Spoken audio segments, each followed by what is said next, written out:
students, welcome back all of you to my channel MBIC Maths and Physics. That is, you are studying exercise 8.2 of definite integral and application of definite integral. Today your first question is question number 4. Question number 4 है आपका 8.2 exercise से कि समाकलन का उपयोग करते हुए एक ऐसे त्रिभुज का क्षेत्रफल ज्ञात कीजिए जिसके शीर्ष -1,0 1,3 3,2 है। शीर्ष दिए हुए हैं -1,0 और 1,3 3,2। ये किसी ट्रायंगल के जो है वर्टेक्स दिए हुए हैं तो आपको उसका एरिया फाइंड करना है। तो सबसे पहले इनको जो है निर्देशांक ज्यामिति पे आप जो है निर्देशाक्षों पर इनको चिन्हित करिए। -1,0 अर्थात x की नेगेटिव डायरेक्शन में 1 चलिए और y पर क्या 0, ना तो ऊपर ना नीचे, तो यहाँ आ जाएगा -1,0 1,3 x पॉजिटिव डायरेक्शन में 1 चलिए और y पर 3 चलिए 1 2 3, ये आपका आ गया 1,3। अगला कोऑर्डिनेट आपका है 3,2 अर्थात आप यहाँ 3 चलिए 2 3 और पॉजिटिव वाले पर 2 चलिए 1 2, ये आपका कोऑर्डिनेट आ गया 3,2। तो आपके ये कोऑर्डिनेट आ गए यहाँ पर और इनको मिला दीजिए तो एक ट्रायंगल बन रहा है। ये एक ट्रायंगल बन रहा है, इससे घिरा हुआ आपको क्षेत्रफल ज्ञात करना है। ठीक है, तो देखिए क्षेत्रफल आप ज्ञात कैसे करेंगे। यहाँ से एक परपेंडिकुलर यहाँ पर ड्रॉ कर दीजिए तो यहाँ का कोऑर्डिनेट क्या आएगा 3,0।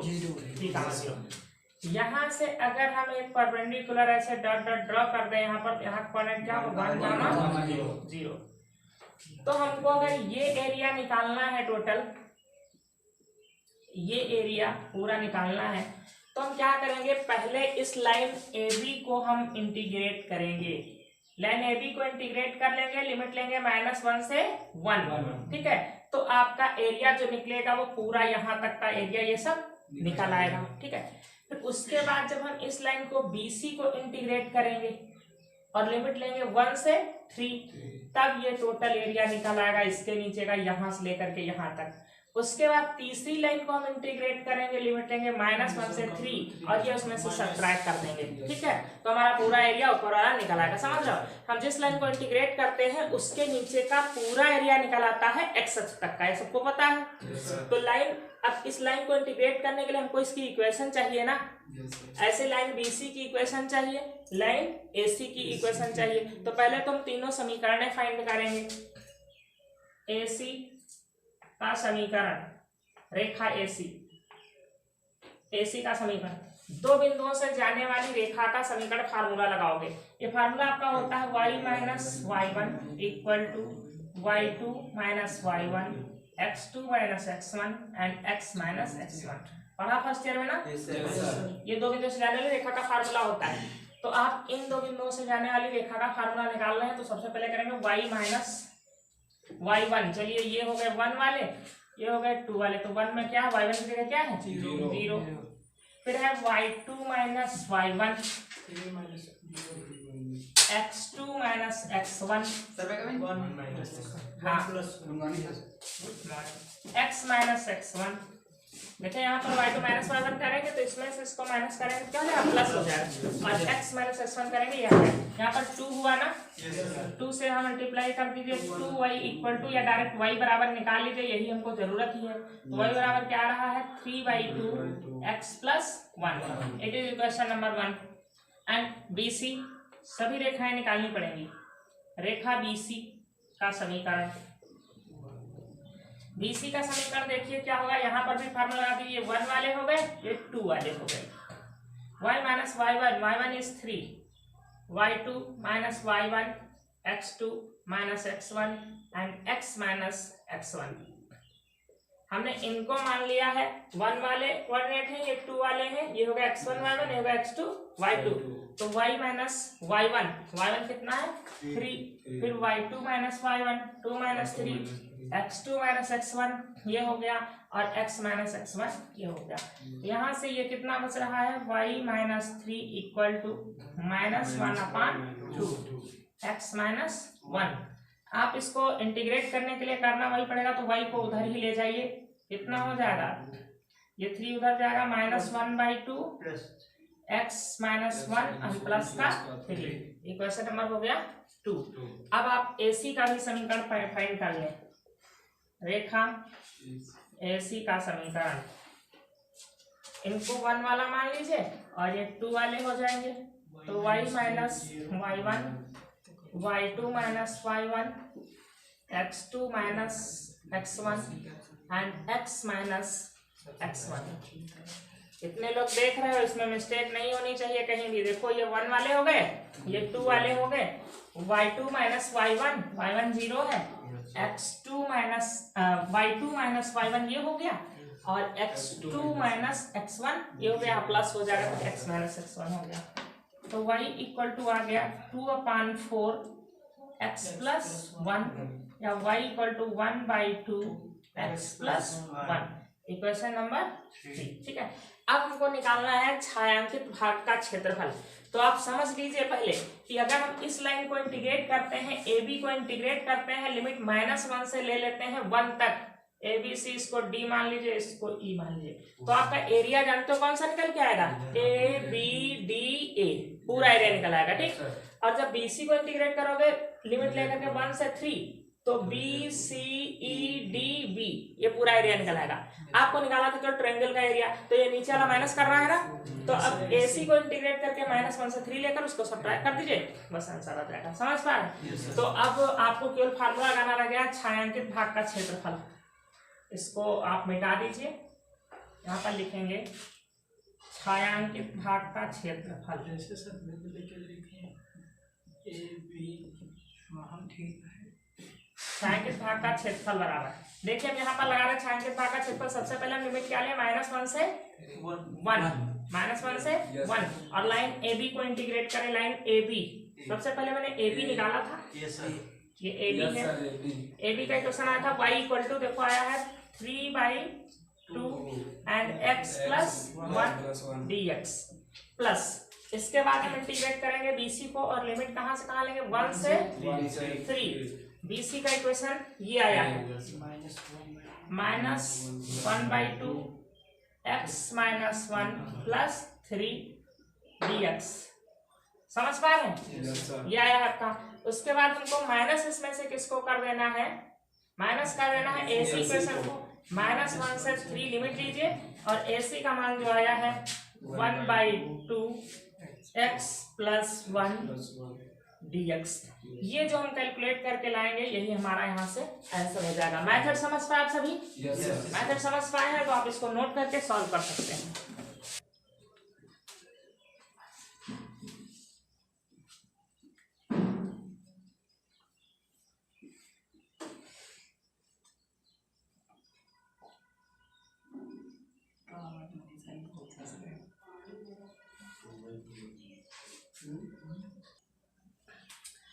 ना क्वेश्चन नंबर 5, आपका क्वेश्चन नंबर 5 है, बिल्कुल वैसे ही लिखोगे, यहाँ पर पॉइंट्स नहीं बल्कि इक्वेशन दी हुई है। y equal to 2x plus 1, first equation is y equal to 2x plus 1, it is equation of a line, and second बोलिए सेकेंड क्या है, y equal to 3x plus 1, and third x equal to 4। आपको जो है lines दी हुई है, ये भी एक लाइन है, ये तीनों क्या है, लाइन है। ठीक है, तो अब इनको ड्रा करने के लिए हम क्या करें, सॉल्व कर लें, इनको सॉल्व कर लेना। ये सेकेंड इक्वेशन हो गई, ये थर्ड इक्वेशन हो गई, तो हमको इसके द्वारा सबको सॉल्व करना बहुत आसान है, बट इनको दोनों को सॉल्व करना पड़ेगा थोड़ा सा हमको वैसे। तो फर्स्ट सेकेंड को सॉल्व करते हैं, 1 1 2 से, from question first and second. y equal है ना, आप ऐसे कर दीजिए, y इक्वल है, लेफ्ट हैंड साइड इक्वल है, राइट हैंड साइड इक्वल कर दीजिए। 3x plus 1 equal to 2x plus 1। समझ पा रहे हैं? 1 से 1 कैंसिल हो जाएगा, 2x इधर आएगा, x इक्वल टू आ जाएगा 0। और जब x इक्वल टू 0 लिख रहे हैं तो y इक्वल टू कितना मिलेगा, चाहे इसमें रख लीजिए, चाहे इसमें रख दीजिए, चाहे इसमें रख लीजिए, तो y इक्वल टू मिल रहा है 1। तो ये जो आपका कोऑर्डिनेट आया है किनका इंटरसेक्टिंग पॉइंट है, 1 और 2 का। आप याद रखिएगा, 1 व 3 को हल करने पर, 1 व 3 को हल करने पर देखिए 1 और 3 को जब हम हल करेंगे तो x तो हमको ऑलरेडी पता ही है 4 है, बस x की वैल्यू यहाँ रख दीजिए तो y कितना आ जाएगा 9 आ जाएगा। ये हमारे इंटरसेक्टिंग पॉइंट निकाला है, ये एक प्रकार से कोऑर्डिनेट निकाल रहे हैं हमारे। ऐसे ही किसको सॉल्व कर रहे हैं 2 और 3 को, 2 और 3 को हल करने पर 2 और 3 को हल करने पर तो x इक्वल टू 4 ही रहेगा, y की वैल्यू कितनी आ जाएगी 13 आ जाएगी। तो अब इन पॉइंट्स को आप यहाँ पर बना लीजिए। पॉइंट्स बहुत बड़े बड़े हैं, आप छोटे पैमाने पर मानिएगा। पहले 0,1 x अक्ष पे 0 y पे 1, चलिए ये पॉइंट आ गया आपका 0,1, ठीक है। अगला पॉइंट है 4,9 x अक्ष पे 4, चलिए 1 2 3 4, ठीक है। ऊपर लाइन चलेंगे 1 2 3 4 5 6 7 8 9, कहीं यहाँ पर आ जाएगा। तो ये पॉइंट आपका हो गया 4,9। अगला है 4,13, अर्थात इसी के ऊपर और चले जाएंगे। यहाँ पर ये मान लीजिए आप कि यहाँ पर कहीं पर आपका आ गया है 4,9 और यहाँ पर आपका आ गया है 4,13, ठीक है। ये यहाँ पर पॉइंट आ गया 4,13। चाहे और आप नीचे करें तो पैमाने पर आप कैसे भी मान सकते हैं ना। 4,13 हमने छोटा पैमाना मान लिया, इसको यहाँ पर ले आए हैं, ये हो गया आपका 4, नीचे 9 है यहाँ पर और यहाँ पर हो गया 13। तो आपकी लाइंस जो बनेंगे, देखो एक लाइन ये हो जाएगी आपकी और एक लाइन आपकी ये हो गई है और एक ये लाइन हो गई है आपकी, ये है आपकी x इक्वल टू 4 वाली, ठीक है। और देखिए ये जो पॉइंट है 0,1 ये पॉइंट और 4,13 ये किनको हल करने पर आया है 0,1 यहाँ पर 0,1 किसको हल किया था फर्स्ट और सेकेंड को। तो इसमें से एक फर्स्ट है और एक सेकेंड है, इन दोनों को मैंने हल किया था। अब एक इसमें से फर्स्ट वाली है, एक सेकेंड वाली है। अब देखो ये जो 4,13 है ये किनको हल करने पर आया है 4,9 पहले देख लीजिए 4,9 आया है 1 और 3 को हल करने पर। तो ये हो गई 3 वाली इक्वेशन और ये हो गई 1 वाली। 1 है y equal to 2x plus 1 और ये हो गई आपकी y equal to 3x plus 1। अब अच्छे से आप समझ पाओगे। देखो इन दोनों को मैंने सॉल्व किया तो ये निर्देशांक आया और जब हमने x इक्वल टू 4 और y equal to 2x plus 1 को हल किया तो 4,9 आया। देखो ये कौन सी इक्वेशन है, ये 2 वाली, ये 1 वाली है, ये 1 वाली लाइन है, ये 2 वाली है और ये 3 वाली हो गई। तो जब हमने हल किया 1 और 3 को तो देखो 4,9 आया, ये 4,9 ये 1 और 3 को हल किया तो क्या 4,9 आया है। जब हमने हल किया है इसको 2 और 3 को, ये 3 वाली ऊपर तक जा रही है तो 2 और 3 को हल किया तो आया 4,13, ठीक है। तो ऐसे कर सकते हो कि कोऑर्डिनेट निकाल करके फिर देख लो कौन कौन सी लाइन को आपने सॉल्व किया है जो ये कोऑर्डिनेट आए हैं। अब यहाँ का निर्देशांक तो आपको पता है ये 0,0 होता है, यहाँ का हो जाएगा आपका 4,0। तो आपको ये एरिया निकालना है, छायांकित भाग का क्षेत्रफल निकालना है। देख लीजिए यहाँ से छायांकित भाग का क्षेत्रफल बराबर। तो हम क्या करेंगे पहले इस लाइन को इंटीग्रेट करेंगे, इस वाली लाइन को। यहाँ से बिंदु मान ले रहे हैं A B C D, ये तो O हो गया, ऑरिजिन हो गया, ठीक है। तो सबसे पहले हम लिमिट लेंगे कहाँ से 0 से 4 और कौन सी लाइन को इंटीग्रेट कर ले AB लाइन, ये दिया हुआ है यहाँ 3x प्लस 1 dx, समझ पाए। उसके बाद में हम माइनस कर दें, इसको जब इंटीग्रेट किया तो जानते हैं एरिया कौन सा आ गया A B D O, पूरा एरिया आ गया। अब इसमें से केवल हम माइनस कर दें किसको AC को इंटीग्रेट कर दें 0 से 4 तक और माइनस कर दें 2x प्लस 1 dx। बस इसको सॉल्व करेंगे आपका आंसर आ जाएगा। सबसे कठिन काम है केवल उसको। Now question number 6। Question number 6, first equation is x square plus y square equal to 4. Now it is equation of circle. And second equation is x plus y equal to 2. It is equation of a line. ये एक line है, वो एक circle है। देखो दोनों को draw करना है। आपको सोचना ये है कि कैसे ड्रॉ करें कि हमको सारे कोऑर्डिनेट की जो जरूरत है वो मिल जाए। लाइन ड्रॉ करने के 3 तरीके होते हैं, 4 तरीके होते हैं, बहुत प्रकार से ड्रॉ कर सकते हैं हम, ठीक है। तो पहले हम सर्किल को ड्रॉ करें, बताइए यहाँ से रेडियस कितनी आएगी 2। तो 2 रेडियस वाला अर्थात ये हो गया, इसका सेंटर हो गया 0, 0 और 1 2 रेडियस लेकर के आपने एक सर्किल ड्रॉ कर दिया, ये ठीक है, ये आपका सर्किल हो गया। अब आपको ये लाइन ड्रॉ करना है, तो लाइन को हम देखो कैसे ड्रॉ कर रहे हैं। यहाँ पर हम वो इंटरसेप्ट फॉर्म जो होता है, अंतःखंड रूप जो होता है, उसमें चेंज कर लेंगे x प्लस वाई। 2 यहाँ से हटाएं तो यहाँ पर 2 आ जाएगा ना, आ जाएगा ना। फ्रॉम इक्वेशन 2 ये आ जाएगा ना। अब आपने फार्मूला ये पढ़ा है x upon a plus y upon b equal to 1 अगर होता है तो ये लाइन ऐसे जाती है, यहाँ पर इंटरसेप्ट a कामा 0 और यहाँ पर 0 कामा b, ये इंटरसेप्ट काटती है। पढ़ा है नहीं, ये फर्स्ट ईयर में इस प्रकार से पढ़ा हुआ है, इसको कहते हैं रेखा का अंतःखंड रूप। तो अगर x के नीचे a है तो इसका मतलब होता है ये पॉजिटिव a कामा 0 पर इसको काट रही है, यहाँ पर b है तो इसका मतलब 0 कामा b पर काट रही है। तो ये जो होगी इसकी तुलना करोगे किससे, x upon a y upon b equal to 1 से करने पर। तो देखिए पहले सर्किल में देख लीजिए, यहाँ का कोऑर्डिनेट क्या आया था 2 कामा 0 और यहाँ का था 0 कामा 2, क्योंकि ये सभी इसके रेडियस कितनी है 2 2 है ना। समझ रहे हैं अच्छे से?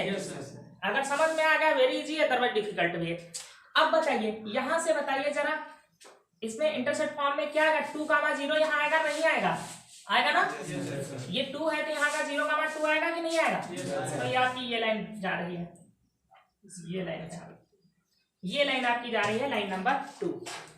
फिर से बताएं, देखिए अगर इस फॉर्म में इक्वेशन होती है तो ये आपको ऐसे जाती है और यहाँ पर काटती है a कामा 0 पर 0 कामा b पर। तो ये जो है इक्वेशन कहाँ काटेगी, एक्सेस को 2 कामा 0 पर, तो 2 कामा 0 देखो पहले से ही लिखा है यहाँ पर था, और y एक्सेस को कहाँ काटेगी 0 कामा 2 पर, तो 0 कामा 2 पहले ही से, बिकॉज रेडियस कितनी थी सर्किल की 2 थी। समझ पा रहे, तो ये यहाँ से होकर के चला जाए। अब देखिए इसमें एरिया कौन सा आपका फाइंड करना है, इन्हीं से घिरा हुआ से घिरे हुए छोटे भाग का क्षेत्रफल, यहाँ 2 भाग है छोटा बड़ा, ये एरिया फाइंड करना है, ठीक है। छायांकित भाग का क्षेत्रफल, चलिए इसको बताएगा कोई, क्या करेंगे, छायांकित भाग का क्षेत्रफल। लिमिट बताइए कहां से कहां ले, पहले 0 से 2। किसको इंटीग्रेट करें पहले, सर्कल को इंटीग्रेट करें, ये भाग, ठीक है। तो सर्कल से हम निकाल लें y का मान, तो क्या आएगा 4 माइनस ये dx हो गया। फिर आप क्या करें, प्लस या माइनस, चलिए माइनस कर दे रहे हैं। लिमिट कहां से कहां तक लें, 0 से 2। अब क्या करें, लाइन को इंटीग्रेट कर दें, 2 माइनस x dx। देखिए जब सर्किल को इसको इंटीग्रेट किया था तो ये सारा एरिया निकाला है, ठीक है। जब लाइन को इंटीग्रेट किया तो इसमें से क्या करें, सब्ट्रैक्ट कर दिया नीचे वाला ये एरिया। लाइन को इंटीग्रेट करेंगे तो ये एरिया निकलेगा, सब्ट्रैक्ट कर दिया, बस इसका एरिया बच गया। समझ में हो जाएगा। और आप ये भी कर सकते हैं एग्जाम में कि ये ऐसे निकाल लिया, ठीक है। देखो एग्जाम में आप ऐसा कर सकते हो कि एक जगह पर आपने अगर इसको यूज कर लिया है तो दूसरी जगह आप इंटीग्रेशन के बजाय मेंसुरेशन यूज कर सकते हो। देखो ये एक ट्रायंगल है, इस ट्रायंगल का एरिया आपको माइनस करना है, तो ट्रायंगल में ये क्या है 2, ये क्या है 2, ये राइट एंगल ट्रायंगल बनना ना, समकोण त्रिभुज बनना ना। समकोण त्रिभुज का क्षेत्रफल क्या होता है 1/2 आधार गुणे ऊंचाई। आप ये भी कर सकते हो यहाँ पर, ठीक है। इसको कैलकुलेट करोगे यही आएगा।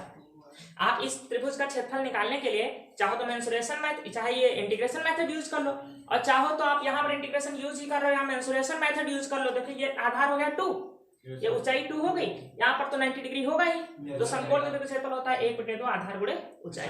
ये भी कर सकते हो आप, इसको कैलकुलेट करो यही आएगा। समझ पा रहे हैं, कैलकुलेशन कर लेंगे आगे इजी।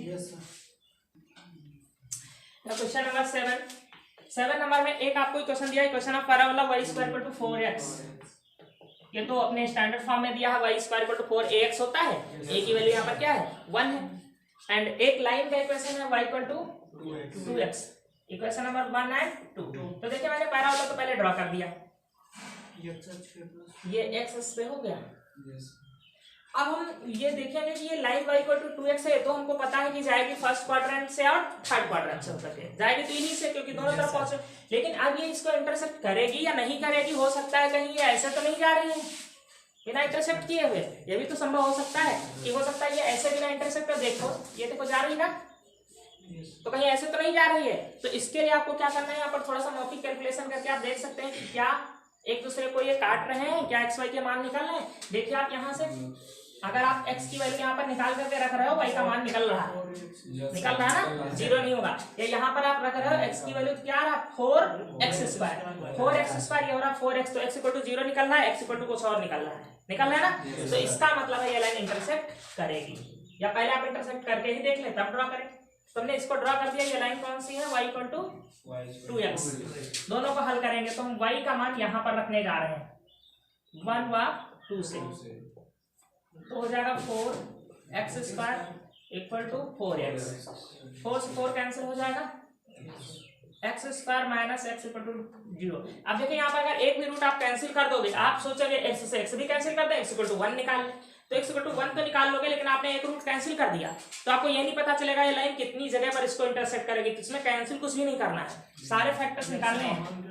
तो x minus 1 equal to 0, x equal to 0 and 1, x के दो मान निकले ना, x इक्वल टू 0 अर्थात ये 0 पर काटेगी, मूल बिंदु पर काटेगी इसको, और 1 पर काटेगी। ठीक है, अब जब x इक्वल टू 0 लिखोगे तो y इक्वल टू कितना निकलेगा, x इक्वल टू 0 रखोगे तो y इक्वल टू भी 0, और जब x इक्वल टू 1 रखोगे 4 मिलेगा, तो y इक्वल टू 2 मिलेगा, y इक्वल टू 2 मिलेगा यहाँ पर, तो हो जाएगा 2। ठीक है, तो ये यहाँ पर काट रहा है, ये हो गया 1, 2 और ये आपका हो गया 0, 0, 2 ही मिलेगा ना। हाँ 2 मिलेगा, यहाँ से रख लो, यहाँ पर रख लोगे तो 4 मिलेगा, x इक्वल टू 1 पर, हाँ 2 मिलेगा। ठीक है, अब आपको ये एरिया केवल निकालना है, तो यहाँ से परपेंडिकुलर ड्रॉ करोगे 1, 0, 0 से 1 ले लोगे, हो जाएगा 0 से 1 लेकर किसको, पैराबोला को, √4x, इसमें से माइनस कर देंगे, लाइन को इंटीग्रेट करके 0 से 1 2x dx। ये आ गया आपका छायांकित भाग का क्षेत्रफल, छायांकित भाग का क्षेत्रफल हो जाएगा यहाँ से। अच्छा यहाँ तक सब हो जाता है, फिर यहाँ से लगता कुछ नहीं रह गया ना, यहाँ से तो आपको लिमिट रखना रहेगा, तो ये ज्यादा समझना, यहाँ क्या रह गया, इक्वेशन तो छोटी छोटी ही होती है वहां पर। अब आप एक एग्जांपल देख लीजिए, एग्जांपल नंबर 6 है एक्सरसाइज 8.2 से पहले, और बहुत ही इंपॉर्टेंट क्वेश्चन है, इजी भी आपका क्वेश्चन है। दो पैराबोला दिए हुए हैं, एक दिया हुआ है y इक्वल टू x² और एक दिया हुआ है y² इक्वल टू x।